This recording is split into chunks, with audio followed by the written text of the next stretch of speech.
बहुत समय पहले की बात है। एक गांव में एक परिवार रहता था। उस परिवार में रमेश, उसकी पत्नी लता और उनका बेटा राजवीर रहता था। राजवीर बचपन से ही फौजी बनना चाहता था और अपने देश की सेवा करना चाहता था। पढ़ लिख कर जब राजवीर बड़ा हो गया तो उसने फौजी बनने की इच्छा अपने माँ बाप के आगे रखी। माँ, बाबूजी, आपको तो पता ही है कि बचपन से मेरा सपना है मैं फौजी बनूं। अब मैं बड़ा हो गया हूँ, फौज में भर्ती होना चाहता हूँ और अपने देश के लिए कुछ करना चाहता हूँ। अरे बेटा राजवीर, तुम ऐसा सोच भी कैसे सकते हो?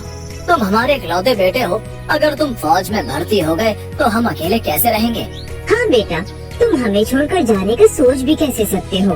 राजवीर अपने माँ बाप को बहुत समझाता है और काफी देर में जाकर उसके माँ बाप को ये बात समझ में आती है कि उन्हें अपने बेटे को फौज में भेज देना चाहिए। उनका मन अंदर से बहुत दुखी होता है, पर वो राजवीर को बाहर से इस बात का एहसास भी नहीं होने देते। अब राजवीर बड़ी ही खुशी खुशी फौज में भर्ती हो जाता है। उसका ध्यान तो बस देश की सेवा में ही लगा रहता है। काफी मेहनत के बाद राजवीर एक फौजी बन जाता है और बॉर्डर पर लड़ने चला जाता है। रमेश और लता को अपने बेटे पर बहुत गर्व होता है कि वो देश के लिए लड़ रहा है और वो अब काफी खुश भी होते हैं। काफी समय निकल जाता है और फिर छुट्टियों में राजवीर अपने घर वापस आता है। पूरा गांव राजवीर का बहुत स्वागत करता है। मेरे बेटे, तू आ गया। हमें तेरी बड़ी चिंता थी, पर तुझ पर बहुत गर्व भी है कि तू अपने देश के लिए लड़कर ही नहीं बल्कि जीत कर आया है। रमेश के माँ बाप उसके साथ खुशी खुशी छुट्टियाँ बिताने लगते हैं। उन दिनों राजवीर के लिए एक अच्छा रिश्ता भी आता है, जिससे राजवीर की शादी तय हो जाती है। राजवीर की होने वाली पत्नी का नाम नीमा होता है। नीमा और राजवीर इस रिश्ते से बड़े ही खुश होते हैं। जल्द ही दोनों की शादी की तारीख भी तय हो जाती है, पर शादी से एक हफ्ते पहले ही राजवीर को वापस बुलाने के लिए फोन आ जाता है। मुझे आज रात को ही निकलना है। नहीं बेटा, तू ऐसे कैसे जा सकता है? तेरी अगले हफ्ते तो शादी है। मैंने फौजी बनते वक्त कसम खाई थी कि सबसे पहला फर्ज मेरे लिए मेरा देश होगा। उसके आगे तो मेरी जान भी कुछ नहीं है। और वैसे भी मैं शादी तक वापस आ जाऊंगा माँ। अभी मेरा फर्ज मुझे बुला रहा है, मुझे जाना होगा। राजवीर किसी की एक नहीं सुनता और उसी रात जंग के लिए निकल पड़ता है। राजवीर के माँ बाप और उसकी होने वाली पत्नी नीमा हर वक्त राजवीर की चिंता करते रहते हैं। राजवीर जंग में पूरे जी जान से दुश्मन देश से लड़ रहा होता है और बस उसे दुश्मन की गोली लग जाती है, जिससे आखिरकार मौके पर ही उसकी मौत हो जाती। राजवीर की अधूरी इच्छा भी उसके साथ ही खत्म हो जाती है और वो बिना शादी के ही मर जाता है। वो अपने माँ बाप के लिए एक नया घर बनाना चाहता था। वो सपना भी अधूरा रह जाता है। अपनी अधूरी इच्छाओं की वजह से राजवीर मरने के बाद एक भूत बन जाता है। कुछ पुलिस वाले राजवीर के शव को राजवीर के घर लेकर जाते हैं। राजवीर के शव को देखकर उसके माँ बाप और नीमा का रो रो कर बुरा हाल हो जाता है। उन्हें अपनी आंखों पर भरोसा ही नहीं होता कि राजवीर अब इस दुनिया में नहीं रहा। बेटा, मेरा बेटा तू हमें छोड़कर नहीं जा सकता है भगवान। हम सबको छोड़कर क्यों चले? सब लोग बुरी तरह रो रहे होते हैं। गांव वालों को भी राजवीर के मरने पर बहुत दुख होता है, पर उनको उस पर गर्व भी होता है कि उसकी मौत देश की रक्षा करने की वजह से हुई और राजवीर का भूत वहीं पीछे खड़ा सब देख रहा होता है। दिन का वक्त होता है, इसीलिए कोई भी राजवीर के भूत को देख नहीं पाता। रात होती है और सब सो जाते हैं। उसके बाद राजवीर का भूत अपने माँ बाप के पास आकर खड़ा हो जाता है। वो देखता है कि घर की एक दीवार बारिश के कारण बिल्कुल गिरने को हो गई है। ये तो कभी भी मेरे माँ बाबूजी पर गिर सकती है। मुझे जल्दी कुछ करना होगा।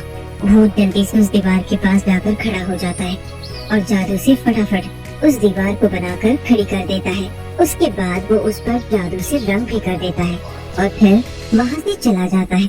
जब राजवीर के माँ बाप सुबह सोकर उठते हैं तो नई साबुत दीवार देखकर बड़े हैरान हो जाते हैं। उन्हें तो समझ ही नहीं आता कि आखिर ये सब कैसे हो गया और किसने किया। ये बात अभी पुरानी भी नहीं हुई थी कि एक नई मुसीबत गांव पर आ पड़ती है। एक रात गांव में कुछ डाकू घुस आते हैं। गांव के लोग उन्हें देख बड़ा घबरा जाते हैं। भागो भागो, गांव में डाकू घुस आए हैं, जल्दी भागो। कहाँ भागोगे, कोई फायदा नहीं है भागने का। पकड़ो इन लोगों को और लूट लो सारा पैसा और गहने। वो डाकू उसके बच्चे को ले जाने लगते हैं। छोड़ दो मेरे बच्चे को, छोड़ दो नहीं। उस औरत की आवाज सुनकर किसी को समझ नहीं आता कि वो करे तो क्या करे। आओ, कौन सा आएगा, जरा मैं भी तो देखूं किस में इतनी हिम्मत है जो इस बच्चे को उठाकर ले जा सके। उस फौजी का भूत वहाँ प्रकट हो जाता है। डाकुओं की तो उस भूत को देख हालत खराब हो जाती है। तुम्हें परेशान होने की कोई जरूरत नहीं है। मेरे होते हुए इस गांव पर कोई आंख उठाकर भी नहीं देख सकता। इस बच्चे को उठाकर ले जाना तो बहुत बड़ी बात है। कौन है तू आखिर? एक भूत होकर तू कैसे इन लोगों को बचा सकता है? मैं अभी बताता हूँ कि मैं कौन हूँ। भूत उस डाकू की गर्दन पकड़ लेता है और उसे हवा में उठा लेता है। डाकू को ऐसा लगता देख बाकी के डाकू डर कर भागने लगते हैं। अरे मुझे छोड़ दो, मैंने क्या किया है? अरे निकम्मो, तुम मुझे यहाँ इस भूत के हवाले अकेला छोड़कर कहाँ भाग रहे हो? बचाओ मुझे, अरे मुझे कोई तो बचाओ। अब बुला किसको बुलाएगा? हाँ, अरे मुझे जाने दो, छोड़ दो मुझे। ऐसे ही अभी ये औरत भी अपने बच्चे की भीख मांग रही थी ना? क्या तूने उसके बच्चे को जाने दिया था? क्या तूने उसे छोड़ दिया था जो मैं तुझे जाने दूं? मुझसे गलती हो गई, मुझे माफ कर दो। मैं अब कभी भी इस गांव की तरफ पलटकर भी नहीं देखूंगा। मैं सच बोल रहा हूँ, मेरी बात का विश्वास करो, मुझे जाने दो। अगर मैंने तुझे आज छोड़ दिया तो कल तेरे और साथी आ जाएंगे। और वैसे भी तूने इस गांव के जाने कितने लोगों को मारा और लूटा है। तुझे तो आज सजा मिलनी ही चाहिए।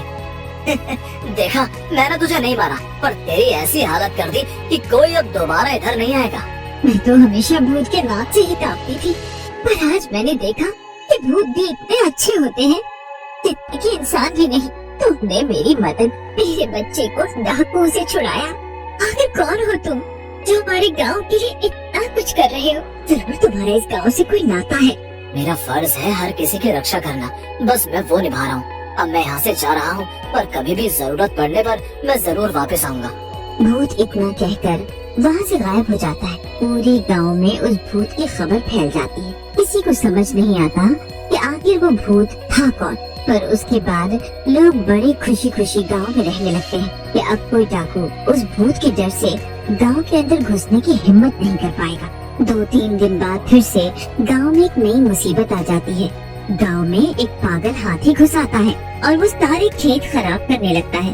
खेत में काम करने वाले लोग उस हाथी को देख शोर मचाने लगते हैं। भागो भागो, गांव में पागल हाथी आ गया है, ये सब कुछ बर्बाद कर डालेगा। सब जगह उथल पुथल मच जाती है। हाथी खेतों से भागता हुआ घरों के पास आ जाता है और घर तोड़ने लगता है। गांव में तबाही मच जाती है।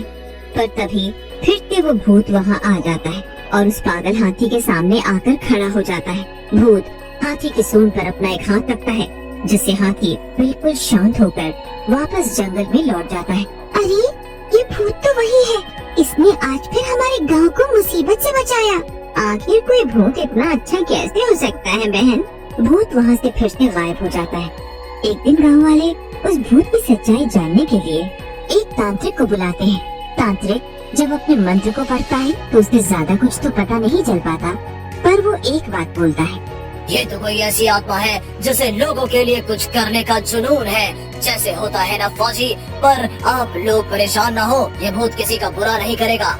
राजवीर के घर वालों को बहुत बड़ा धक्का लगता है। पूरा गांव उनसे मिलने उनके घर आता है। मत रो बहन, वो तुम्हारा नहीं पूरे देश का बेटा था और अभी भी है।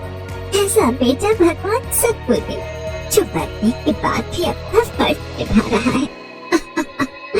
सच कहती हो तुम, मेरे बेटे ने मरने के बाद भी लोगों की रक्षा की हर तरह से।